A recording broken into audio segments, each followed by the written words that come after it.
Hi guys, this is Alok. Welcome to my YouTube channel use modern. आज मैं आपको YouTube channel के intro कैसे बनते हो उसके बारे में बताना जा रहा हूँ। सबसे पहले इंट्रो का टेम्पलेट डाउनलोड करने के लिए मेरे डिस्क्रिप्शन पे दिया हुआ लिंक पर क्लिक कीजिए। अभी आपको काइन मास्टर को ओपन कीजिए। उसके बाद प्लस वाला आइकन पे क्लिक कीजिए। उसके बाद 16:9 पे क्लिक कीजिए। अब आपको मीडिया पे क्लिक करने के बाद डाउनलोड किया हुआ वीडियो को क्लिक कीजिए। अभी आपको 5 स्टेज के इंट्रो दिखाई देगा। आप किसी को एक को चूज़ कीजिए।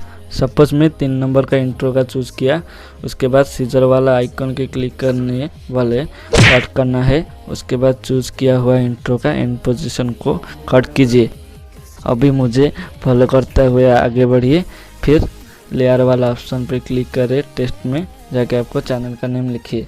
सपोज मैं लिखता हूँ मेरा चैनल का नाम यूज मॉडर्न। चैनल नेम को स्टाइलिश और कलरफुल बनाने के लिए मुझे फॉलो कीजिए।